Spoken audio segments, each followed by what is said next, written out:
If you are a foreigner living in Japan and you want to increase your income, maybe the coronavirus has had some effect on your job or your industry and you're worried about that moving forward, or you just want to make money online, stick around because in this video I'm going to show you exactly how you can do it.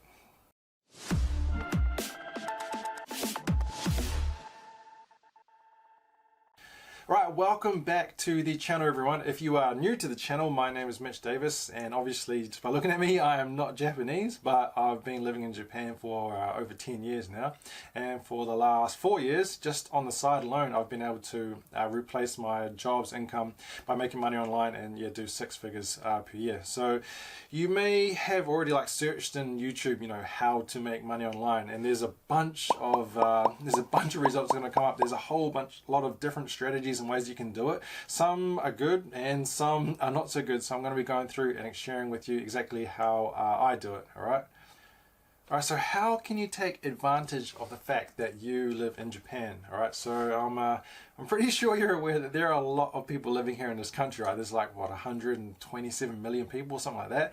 And not only that, it's the third largest economy in the world, so there's a lot of money circulating around the country as well. So if those two can combine, that's a huge opportunity. I come from New Zealand, where there's only around about 5 million people, and maybe you come from a small country as well, or maybe it's a poorer country with less money. But with Japan, there's a lot of people and there's a lot of money, and they buy products online, right? They're used to buying things online. So you may have thought of ways, or maybe you already are, trying to find different ways to supplement your income, the typical extra jobs in Japan that gaijins are doing, teaching English online, or teaching private lessons. Maybe you're an Uber Eats driver, or maybe you're lucky enough to be able to do modeling, something like that. These are some of the typical jobs that gaijins in Japan do.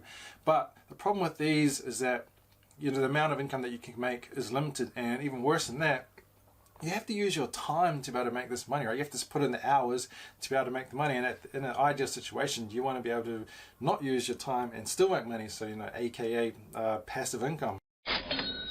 That, you've got to sell to the masses, sell to the masses of Japanese people here in this country, and you're going to want to do it 24/7 on autopilot, right? Whether you're working or not, whether you're awake, whether you're asleep or not, you still want to be making sales, and this is possible by doing sales online in Japan. So where are Japanese customers shopping online? So you're probably aware, if you've been here a while, some of the main big three. There's Rakuten, Mercari, and also Amazon. Alright, so these are three of the biggest here in Japan. So I'll just talk a little bit more about the pros and cons of each of these three. So first off, with Rakuten, as a seller, first of all, as a customer, basically the whole Japanese population knows Rakuten, so that's one of their big strengths, one of their big points, right? So you just walk around town and people, when you go buy something, they'll ask, oh, do you have your Rakuten card? Do you want to pay by Rakuten Pay or Rakupay, whatever it's called? Or they've got the Rakuten TV. Rakuten is huge, but the problem with being a seller on Rakuten, if you're a foreigner, if you're a non-Japanese, is that it's not very foreigner friendly at all. It's really tailored towards Japanese sellers, and you'll also need a registered business in Japan to get set up and selling on Rakuten. So yeah, it's not very foreigner friendly at all. Next, you've got Mercari. So Mercari is, if you don't know, it was originally made for selling people's used goods that they don't want to. It's basically the book off online kind of a thing, right? And so the good thing about it is that a lot of people know it, and it's really easy to use. Even if you're a foreigner, even if your Japanese isn't very good, it's still pretty easy to use. But the problem with it is that it's hard to scale, right, and grow, because you're constantly trying to source new products to sell. So if you sell the same product over and over again on Mercari, it kind of sets off red flags and you can get your account banned. So you're always looking for different products to sell.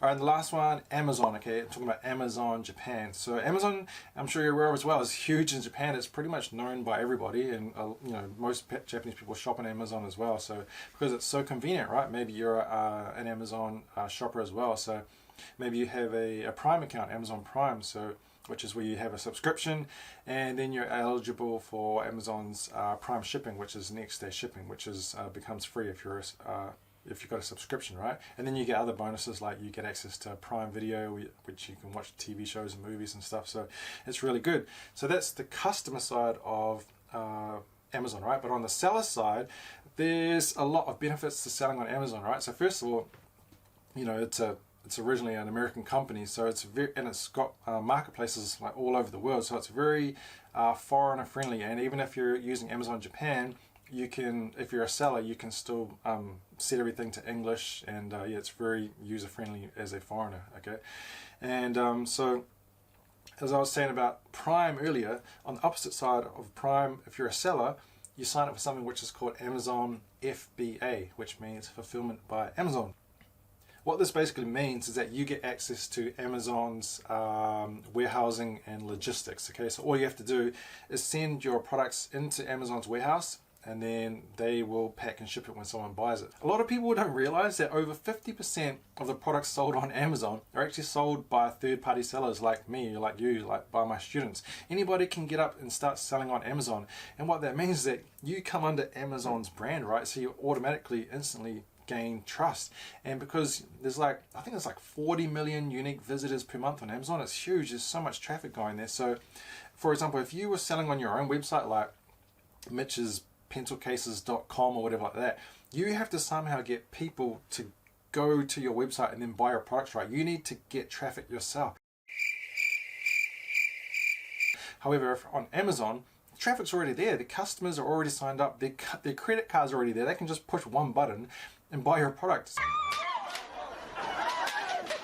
So it's all you got to do is get in front of Amazon's traffic, and you can make sale, and it's running 24 hours 7 days a week. And if you're on using FBA, all you got to do, get a product, put it into their warehouse, make a listing first, send it into Amazon, and then when a customer finds your product, they click buy, Amazon picks it up, and then they ship it out. That's it. And so that works 24 hours around the clock, 7 days a week. So this is how you can make the most of using Amazon to basically step back and then make money without using your time. All right, so what I do in particular is I do something which is called private labeling, and what that means is you basically find a generic product and you put your label on it, your branding, your logo, and then you sell it as your own product. Okay, so that's my way of doing things.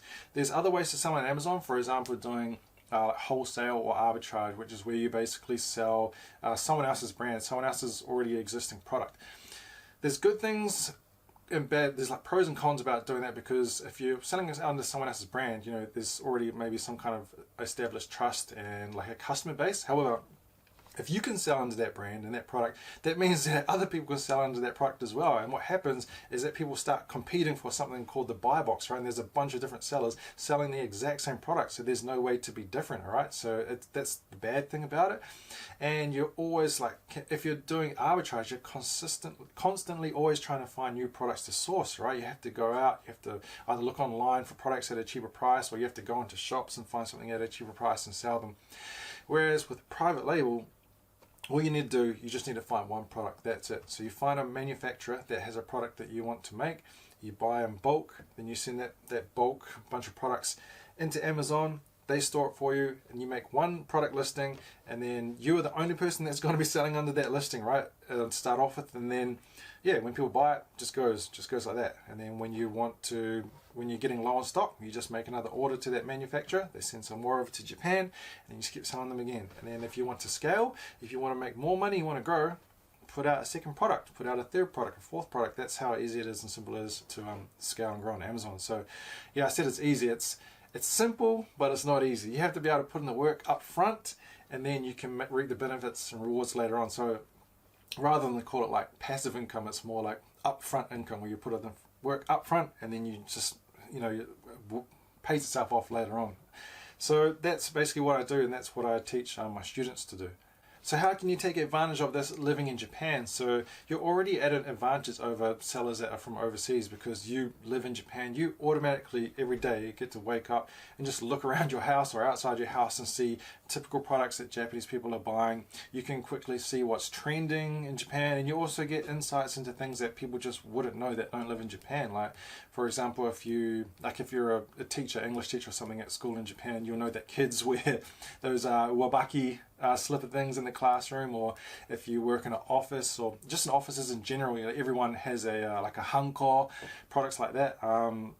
if, for example, like in the summer, a lot of Japanese girls use those sun umbrella things. Like in New Zealand, no one has those sun umbrella things, but they're huge here in Japan, right? So you have a good like understanding and idea of the kind of products that are selling in Japan, so you can really use that to your advantage. So you combine that with selling private label products on Amazon Japan, you know, you can make a great income for yourself and replace your income, or scale a whole, you know, full scale business if you want to. So that's what I do, you know, that's what I teach people how to do. If you want to learn more about how to do it, I'll leave a link down below to a free online training you can take.